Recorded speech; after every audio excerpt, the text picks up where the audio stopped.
This is Real Life with Deb Waterbury, a real show for real people with real issues.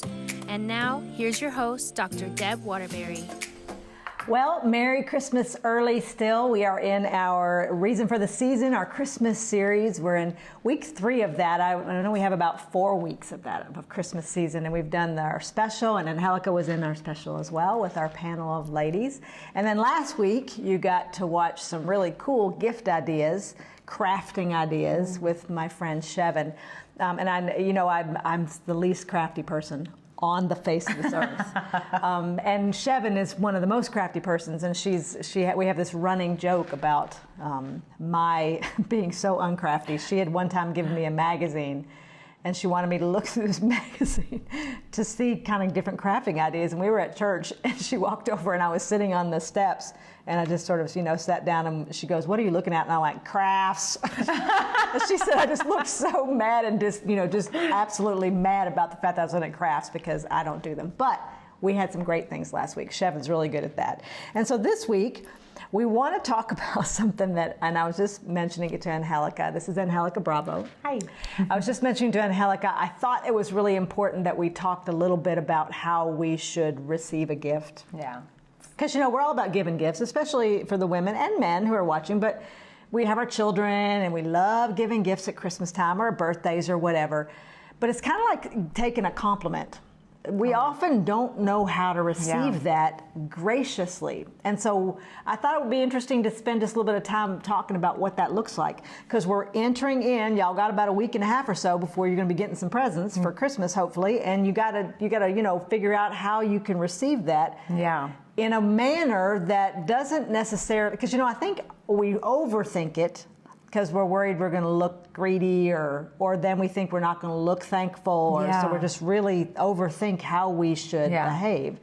So, do you have a hard time with that, with receiving gifts, or do you like it? My love language is gift giving. I love to give gifts. So I think that I do maybe sometimes have a hard time because I'm so used to being the giver. Right. So understanding what it looks like to receive the gift and do so, because my son, my love language is words of affirmation and acts of service, and so gift giving. I love giving them, but it's not really. I don't consider it necessarily my love language. Now, my son, that is his full out love language. Yeah.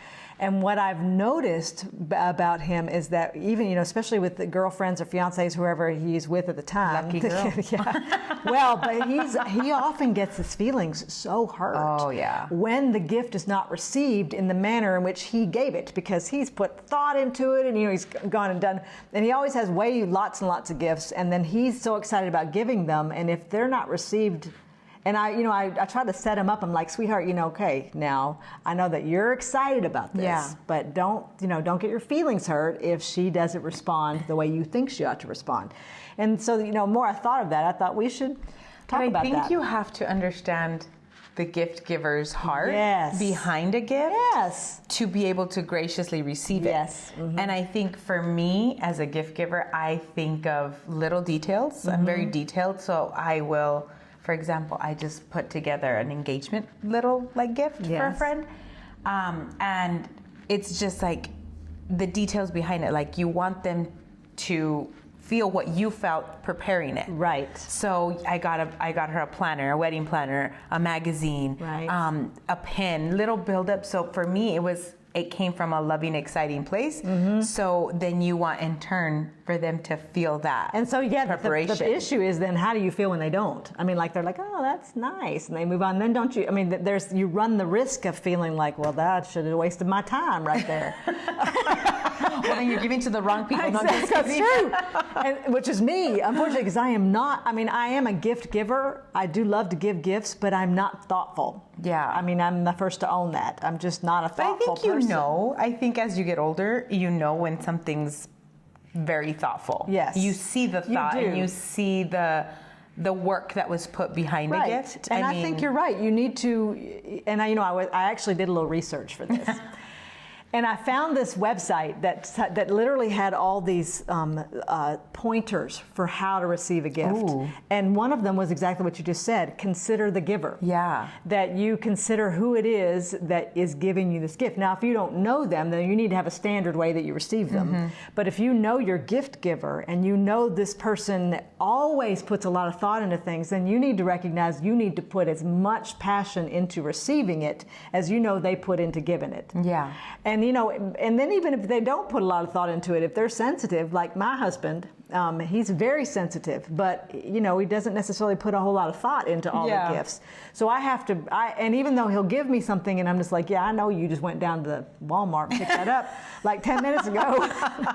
I still know that if I don't, oh my gosh, I just love this, I wanted it so badly, it will really hurt his feelings. And even, for people like your husband that aren't necessarily like so thoughtful, I think it is still the effort. Yes. There's always an effort behind a gift. Right. There's exactly always right. an intention and a thought. Mm-hmm. He loves you, so he wouldn't have got you an anniversary gift. He loves you, he thought of you on your birthday. Right. Or whatever. But there is a thought behind it. Yes. Never, I don't think anybody gives a gift to be malicious or, of course not. You hope not. Yeah. But I think that it comes from a good place. So I think that graciously receiving it does mean like, you know what? There was intention and love behind it. That is such a good point, Angelica, because I think that we often expect, especially from our husbands, yes, we expect that they're going to put all kinds of thought into it, and it's going to be romantic, and that they know. And the truth is, Jeff and I have been together 40 years. Wow. We dated 6, married 34, so we've been together a long time. That man still doesn't know what I like.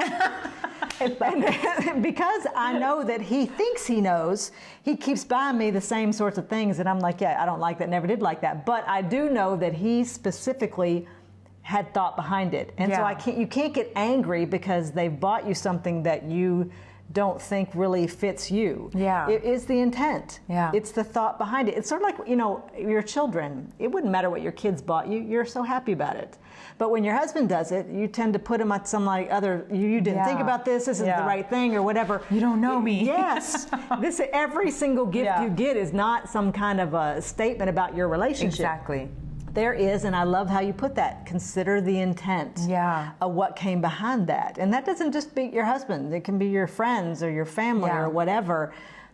If you have something physically in your hand, even if it's a card, somebody thought about you for a millisecond long enough to do that. And it cost them not only financially, but it cost them something. Yes, even if it was just a minute. Yeah. Even if it is a card and they went into Walgreens and picked it out 10 minutes before they came to your house, that's 10 minutes they were thinking about you. Yeah.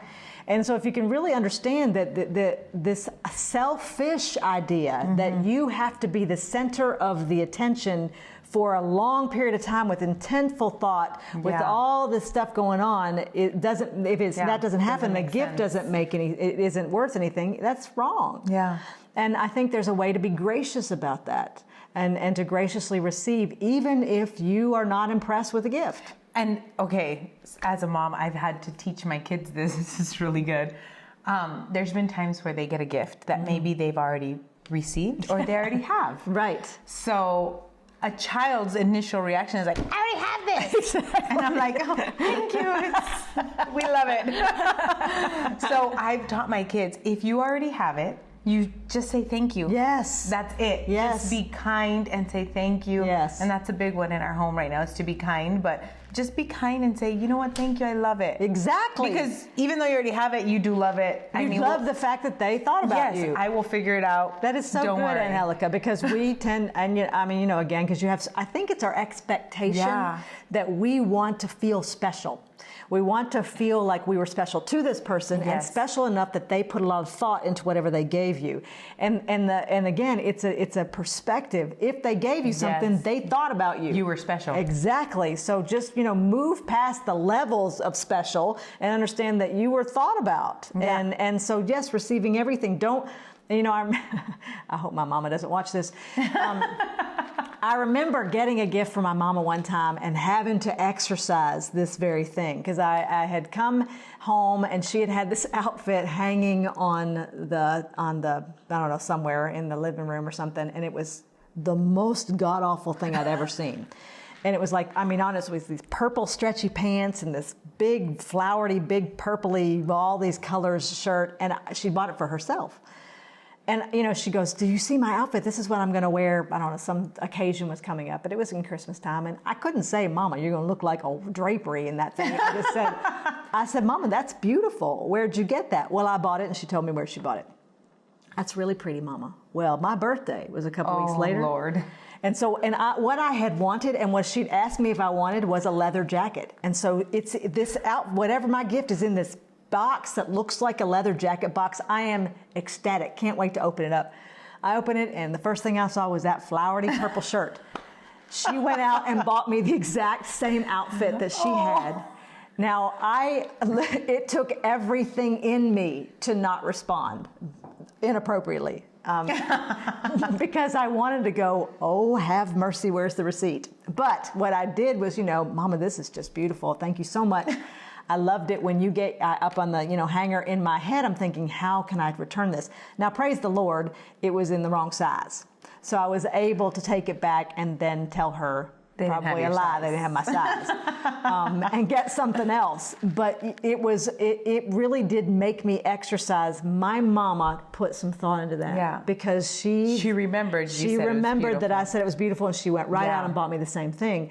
Did I get the leather jacket I wanted? Nope. I think I bought it myself. But I had to remember, my mama loves me. Yeah. And put that kind of thought into that. Yeah. And I think any gift comes from a place of love. Yes. Any gift, whether big or small, and even comparing sizes or price tags and, value. Yes. I don't think there's a monetary value behind a gift necessarily. No. Obviously, it costs you something.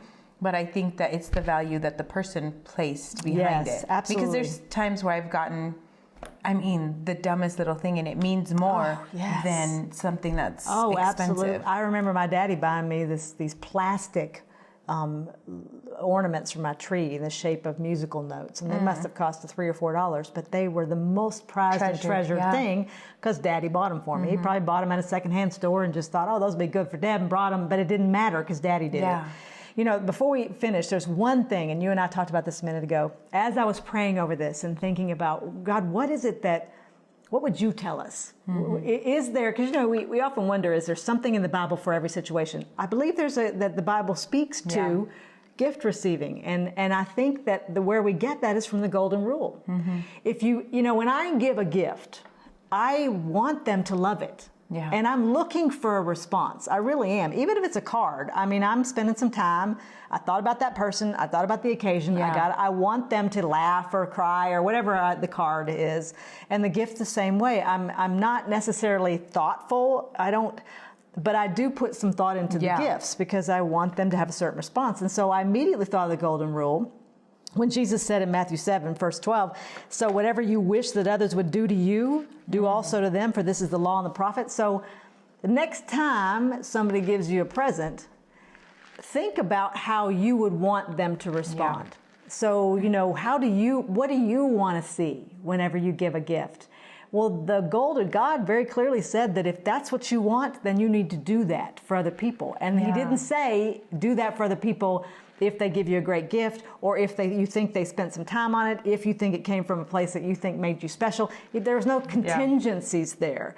Same as, the golden rule talks about how we treat other people, there's no contingencies there. Only be nice to the people who are nice to you. He doesn't say that.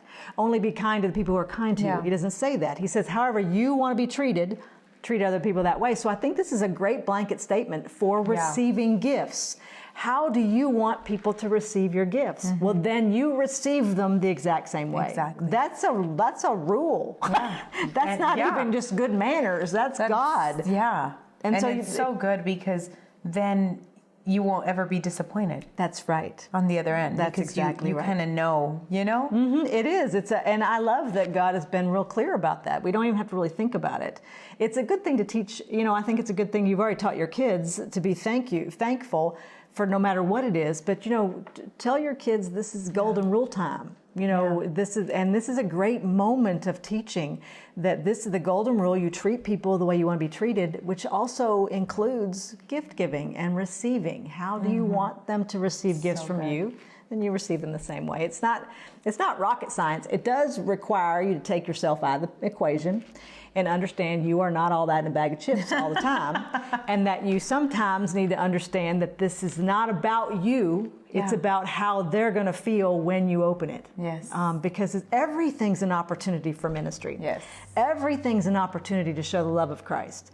Thank the Lord that God does not receive the meager gifts I give him based on the quality of those gifts. Yeah. He doesn't. And so because of that, that's our supreme example for that. So as we enter this season, the temptation, especially when it comes to your spouse, is going to be to judge the intent of the gift, to judge the quality of the gift, to judge the thought behind the gift, maybe the price of the gift. We have an expectation on gifts that I think is unfair. So I would challenge you as we move forward into this season, as I'm going to challenge myself, to look past my expectations and see every gift I receive as a way to minister to the person who gave it to me. That, if you can see the gifts that you get in terms of that is so God-honoring. Yeah. So it's a challenge. Gifts, when you receive a gift, let it be a form of ministry to the person who gave it to you, no matter what it is. That's my challenge for you. It's my challenge for me. I'm going to do that. Jeff, if you're watching this, I promise. No matter what you give me, I will like it. May return it, but I may need the gift receipt, but I'll like it for a minute. Well, God bless you guys. Merry Christmas as we're entering this season. Remember always why we have this season, which is why we want to keep even this and Jesus at the forefront of how we get our gifts and how we receive those. God bless you. See you next time. Thank you for joining me today on this episode of Real Life with Deb Waterbury. I hope it's been a blessing to you as much as it was to me. If you want any of my books or information on articles or any of my speaking engagements, you can go to my website at debwaterbury.com. God bless you.